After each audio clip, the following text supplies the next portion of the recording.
हमारे इस YouTube channel के सेगमेंट फास्ट न्यूज में आप तमाम का इस्तकबाल है। इस वीडियो में आप देख सकते हैं कमेंटों में बहुत ज्यादा खबरें। तो आइए शुरू करते हैं वीडियो को और देखते हैं आज की ताजा तरीन खबरें। काबीना का 9 मार्च को प्रगति भवन में होगा इजलास। चीफ मिनिस्टर के चंद्रशेखर राव की क़यादत में 9 मार्च को दोपहर 2 बजे प्रगति भवन में काबीना का इजलास मुनक्किद होगा, जिसमें कई अहम उमूर पर तबादला ख्याल करते हुए फैसले किए जाने का इम्कान है। हुकूमत ने जाती जमीन रखने वाले गरीब अवाम को मकानात की तामीरात के लिए 3 लाख रुपये मुआवजा देने का ऐलान किया है। इसके गाइडलाइंस पर काबीना इजलास में तबादला ख्याल करने के कभी इम्कान हैं। घरों की तामीरात के लिए पट्टा अराजियात तकसीम करने का हुकूमत संजीदगी से जायजा ले रही है। इस पर भी काबीना इजलास में बातचीत करते हुए कतई फैसला करने का इम्कान है। इस मसले पर रियासती वजीर KTR की क़यादत में तश्कील दी गई काबीनी सब कमेटी ने अपना इजलास तलब करते हुए मुख्तलिफ उमूर का जायजा लिया है। टेक्निकल SI ASI जायदादों के लिए 11 मार्च को मेंस एग्जाम। तेलंगाना में पुलिस तकर्रुरात का अमल आखिरी मरहले में पहुंच गया है। पुलिस रिक्रूटमेंट उम्मीदवारों के लिए फिजिकल इम्तिहान का अमल मुकम्मल किया है। टेक्निकल SI ASI FPB जायदादों के लिए मेंस एग्जाम की तारीख का ऐलान किया गया है। 11 मार्च को information technology and communications organisation उम्मीदवारों के लिए सुबह 10 बजे से दोपहर 1 बजे, ASI यानी FPB उम्मीदवारों के लिए 2:30 बजे तक शाम 5:30 बजे इम्तिहानी मराकज़ में इम्तिहान का इनेकाद किया जाएगा। उम्मीदवार 8 और 9 मार्च को आधी रात तक हॉल टिकट्स डाउनलोड कर सकते हैं। तेलंगाना के भैंसा में RSS की जबरदस्त रैली, अदालती अहकामात की खुली मुखालिफत। रियासत तेलंगाना के हुस्सास मुकाम भैंसा में राष्ट्रीय स्वयं सेवक संघ यानी RSS की जानिब से तेलंगाना हाई कोर्ट से इजाजत लेकर रैली निकाली गई, जो दोपहर के औकात में शहर के फूलेनगर इलाके में मौजूद सरस्वती शिशु मंदिर सभद्रा वाटिका से भगत सिंह चौक, कुबीर चौरास्ता, कुबीर शाहरा, सोना चांदी मार्केट, दाराबजी रोड, विनायक नगर से वापस होते हुए भगत सिंह चौरास्ता, भारत फैक्ट्री इलाका, IB चौरास्ता, निर्मल चौरास्ता, RTC डिपो के करीब से होते हुए फूलेनगर में ही सरस्वती शिशु मंदिर सभद्रा वाटिका में इख्तिताम पजीर हुई। रैली की क़यादत भैंसा RSS जिम्मेदार कृष्ण दास ने की और मेहमान खुसूसी की हैसियत से RSS कायदीन गाडे महेश और हिंदू शेखर ने शिरकत की। जबकि रैली में सियासी कायदीन जिनमें BJP कायद मोहन राव पटेल और डॉक्टर्स वकला के अलावा कमसिन बच्चों के बशुमुल हजारों अक्सरियती तबके के अफराद ने RSS का यूनिफॉर्म पहनकर हाथों में लाठी लेकर जोश खरोश से हिस्सा लिया। हाईकोर्ट ने भैंसा में RSS की रैली को मशरूत इजाजत देते हुए सिर्फ 500 अफराद की शिरकत और मसाजिद से 300 मीटर की दूरी, मुतनाज़ा नारों और तकारीर से परहेज और मुजरिमाना रिकॉर्ड रखने वाले अफराद को शरीक ना करने की हिदायत दी थी। लेकिन रैली में हजारों अक्सरियती तबके के अफराद और RSS कारकुनों ने शिरकत करते हुए तेलंगाना हाईकोर्ट के अहकामात की खुल्लम खुल्ला खिलाफ वर्जी की है। अखिलती कमीशन के 3 अरकान का तकर्रुर। हुकूमत ने तेलंगाना स्टेट अखिलती कमीशन के 3 अरकान का तकर्रुर कर दिया। ताज़ा अहकामात में मोहम्मद अतहरुल्लाह, मोहम्मद तदमीरुद्दीन और चानी दर्शन सिंह को बहैसियत रुकन नामजद किया गया। कल निजामाबाद के BRS state secretary Tariq Ansari को अखिलती कमीशन के सदरनशीन की हैसियत से नामजद करके अहकामात जारी किए गए थे। TS EdSET 2023 का शेड्यूल हुआ जारी।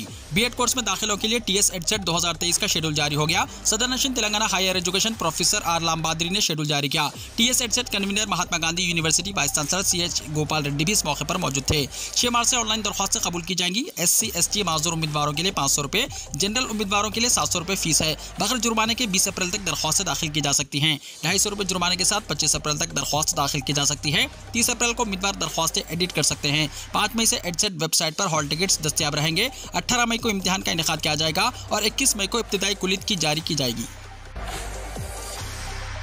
इंटरनेशनल वुमेन्स डे पर आरोग्य महिला स्कीम का आगाज। हरीश राव ने कहा, हुकूमत तेलंगाना की जानिब से आलमी यौम खवातीन के मौके पर आरोग्य महिला स्कीम का आगाज किया जाएगा। ये पहल सरकारी हेल्थ केयर मराकज़ में हफ्ते में एक बार सिर्फ खवातीन के लिए निगहदाश्त सेहत की सहूलियात फराहम करने के लिए है। चीफ मिनिस्टर के चंद्रशेखर राव की हिदायत पर यह स्कीम शुरू की जा रही है और इसका मकसद खवातीन की सेहत में बहसियत मजमूई बेहतरी लाना है। आरोग्य महिला का आगाज 8 मार्च को पहले मरहले में 100 निगहदाश्त सेहत के मराकज़ में किया जाएगा। इसके बाद 1200 सरकारी हेल्थ केयर मराकज़ बशुमुल हेल्थ केयर मराकज़, अर्बन प्राइमरी हेल्थ सेंटर और बस्ती दवाखानों में भी इसे आइंदा महीनों में वसअत दी जाएगी। महकमा सेहत ने हर हफ्ते में मंगल के दिन सरकारी दवाखानों में सिर्फ खवातीन के लिए खिदमत फराहम करने का फैसला किया है। वज़ीर सेहत हरीश राव ने जिले कलेक्टर्स और महकमा सेहत के अहदेदारों के साथ वज़ीर पंचायत राज ई दयाकर राव के साथ जायजा इजलास मुनक्किद किया। उन्होंने कहा कि हुकूमत ने 8 बीमारियों की निशानदही की है जिनका अक्सर और बेशतर खवातीन को सामना रहता है। उन्होंने कहा कि इस मुहिम का मकसद खवातीन की मुकम्मल बेहतरी को यकीनी बनाना है। हुकूमत आरोग्य महिला स्कीम पर मौसर अमलावरी के लिए एक ऐप लॉन्च करने पर भी गौर कर रही है, जिसके जरिए इस स्कीम की निगरानी की जा सकेगी और सरकारी डायग्नोस्टिक लेबोरेटरीज के जरिए भी निगरानी की जाएगी। टी डायग्नोस्टिक्स के जरिए जुमला 57 तरह के मुआयने खवातीन के लिए किए जाएंगे। उन्होंने कहा कि एरिया हॉस्पिटल्स और टीचिंग हॉस्पिटल्स को खवातीन के लिए रेफरल मराकज़ बनाया जाएगा। तमाम एरिया हॉस्पिटल्स पर खवातीन की रहनुमाई के लिए खुसूसी हेल्प डेस्क कायम किए जाएंगे। आरोग्य महिला स्कीम के तहत डायबिटीज, हाइपरटेंशन, एनीमिया और दीगर छोटे मुआयने किए जाएंगे। जबान, ब्रेस्ट कैंसर और सर्विकल कैंसर के मुआयने किए जाएंगे। थायराइड का टेस्ट भी किया जाएगा। टॉस के SSC इंटर एग्जाम्स तत्काल स्कीम के तहत फीस की तारीख बढ़ा दी गई।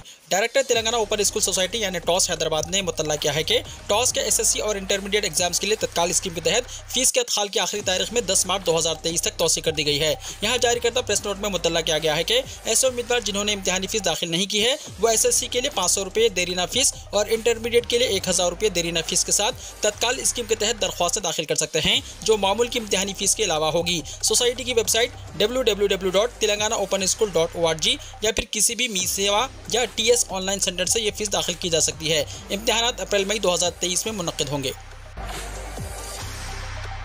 शहर के कुछ इलाकों में 8 मार्च से पानी की सरबराही मुतासिर रहेगी। शहर के कुछ इलाकों में 8 मार्च की सुबह 6 बजे से 48 घंटों के लिए पानी की सरबराही मुतासिर रहेगी। ख्यास किया जा रहा है कि 2.5 लाख नलों में पानी नहीं आएगा। मनोहराबाद से कोत्तापल्ली तक रेलवे लाइन के कामों की वजह से पानी की सरबराही को रोका जा रहा है। पहले 66 घंटों के लिए पानी की सरबराही को रोकने का मंसूबा था। ताहम Hyderabad Metropolitan Water Supply and Sewerage Board के मैनेजिंग डायरेक्टर दाना किशोर ने बोर्ड ओहदेदारों को यह काम 48 घंटों में मुकम्मल कर लेने को कहा। 8 मार्च की सुबह 6 बजे से 10 मार्च सुबह 6 बजे तक जिन इलाकों में पानी की सरबराही मुतासिर होगी, इनमें चिंतल, जगतगिरगुट्टा, दुमाईगुड़ा, जेद्दीमेटला, शाहपुर, गजुला, रामाराम, मलकाजगिरी, अलवाल, श्रीराम, नागाराम और केसरा शामिल हैं। इसके अलावा बलाराम, गुंडला, पोचमपल्ली, कोमपल्ली और सिकंदराबाद कंटोनमेंट के कुछ इलाकों और कापरा बल्दिया में भी पानी की सरबराही मुतासिर होगी। Banjara Hills, Erragadda, Borabanda, Kondapur, Ameerpet, Yousufguda, Kukatpally, Housing Board Colony, Yellareddyguda, Lingampally, Pragathi Nagar, Bachupally और निजामपेट में भी पानी की सरबराही मुतासिर होगी।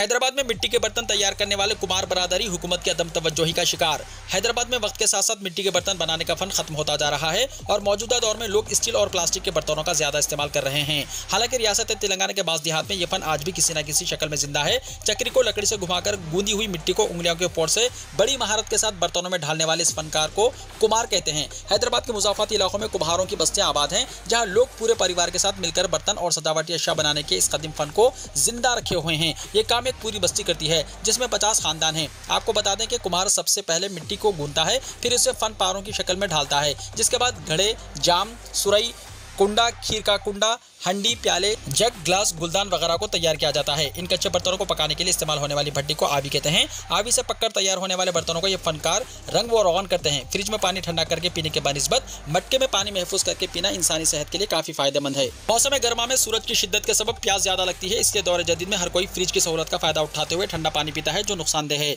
कुमारों का शिकवा है कि उनके फन को वो अहमियत नहीं दी जाती जिसके वो हकदार हैं। उनका कहना है कि हुकूमत की जानिब से उनको कोई मदद नहीं मिलती। तालाब की मिट्टी इस्तेमाल करते हैं जो बहुत महंगी हो गई है, इसलिए हुकूमत उनकी जानिब तवज्जो दे और उनके मसाइल पर गौर करे। कर्नाटका के असेंबली इंतखाबात मजलिस की पहली फहरिस्त हुई जारी। कुल हिंद मजलिस इत्तेहादुल मुस्लिमीन ने कर्नाटका के मुजव्वज़ा असेंबली इंतखाबात के सिलसिले में पार्टी उम्मीदवारों की पहली फहरिस्त जारी कर दी है। 3 उम्मीदवारों की पहली लिस्ट सदर मजलिस व रुकन पार्लियामेंट हैदराबाद बैरिस्टर असदुद्दीन ओवैसी ने अपनी दस्तखत से जारी कर दी है। 3 उम्मीदवारों में 2 मुसलमान और एक पसमानदा तबके का उम्मीदवार शामिल है। मजलिस की जानिब से बेलगावी नॉर्थ असेंबली हल्के से लतीफ खान अमीर खान पठान, हुबली के धारावाड़ ईस्ट हल्के से दरगुप्पा कीशा बिजावाड़ और बिस्वाना के भागीवाड़ी हल्के से अल्लाह बख्श महबूब साहब बीजापुरी को उम्मीदवार बनाया है। बताया जाता है कि मई के महीने में कर्नाटका में असेंबली इंतखाबात होने वाले हैं। गाँव कशी पर पाबंदी के लिए कानून साजी करने अदालत का हुकूमत को मशवरा। इलाहाबाद हाई कोर्ट की लखनऊ बेंच ने मरकज से कहा कि वो गाय को महफूज कौमी जानवर करार दे और मुल्क में गाय कशी पर पाबंदी लगाने के लिए एक मुनासिब कानून बनाए। इलाहाबाद हाई कोर्ट ने कहा, हमें उम्मीद है कि मरकजी हुकूमत जल्द ही गौ कशी पर पाबंदी लगाने और गाय को महफूज कौमी जानवर करार देने के बारे में मुनासिब फैसला लेगी। जस्टिस शमीम अहमद ने 14 फरवरी को कहा था कि हम एक सेकुलर मुल्क में रहते हैं और वहाँ तमाम मज़ाहिब का एहतराम होना चाहिए। हिंदू मज़हब में ये अकीदा है कि गाय फितरी भलाई की नुमाइंदा है, इसलिए इसका तहफ़्फ़ुज़ और एहतराम किया जाना चाहिए। इसी दौरान जस्टिस शमीम अहमद ने 14 फरवरी को उत्तर प्रदेश प्रिवेंशन ऑफ गौ ज़बिया एक्ट 1955 के तहत एक शख्स के खिलाफ मुजरिमाना कार्रवाई को मनसूख करने की दरख्वास्त को मुस्तरद कर दिया।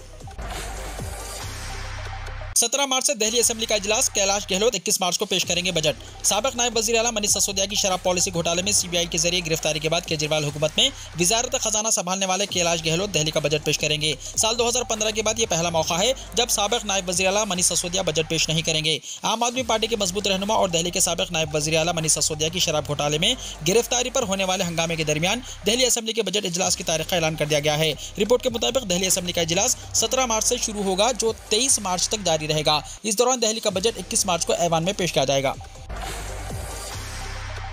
रमजानुल मुबारक में सऊदी हुकूमत ने बड़ी पाबंदी लगा दी। सऊदी वजीर इस्लामी उमूर व रहनुमाई ने कहा कि रमजानुल मुबारक के दौरान मसाजिद में अतियात जमा करने पर पाबंदी होगी। सऊदी अखबार के मुताबिक सऊदी अरब के वजीर इस्लामी उमूर व रहनुमाई डॉक्टर अब्दुल लतीफ आल शेख ने रमजान से पहले तमाम मसाजिद में जरूरी इंतजाम का हुक्म जारी करते हुए कहा कि रमजानुल मुबारक में अतियात जमा करने पर पाबंदी आयद की है। सऊदी वजीर इस्लामी उमूर ने यह भी हिदायत की कि एतिकाफ के लिए इजाजतनामे इमाम मस्जिद जारी करेंगे और वही इस बात के जिम्मेदार होंगे कि एतिकाफ करने वाले कोई कानून के खिलाफ काम न करें। एतिकाफ करने वालों की निजी मालूमात का इंदराज इमाम की जिम्मेदारी होगी। एतिकाफ के ख्वाहिशमंद गैर मुल्की से कफील की मंजूरी का खत भी तलब किया जाएगा। बयान में मजीद कहा गया है कि इफ्तार कराने समेत किसी भी उन्वान से अतियात ना जमा किए जाएं। इफ्तार दस्तरखान के सिलसिले में मुकर्ररा ज़वाबित की पाबंदी करें। वीडियो को लाइक शेयर कीजिए और हमारे इस YouTube चैनल को सब्सक्राइब करते हुए इसके बेल आइकॉन को भी प्रेस कर लीजिए ताकि ऐसी ही ताज़ा तरीन खबरों का नोटिफिकेशन सबसे पहले आपको मिलता रहे।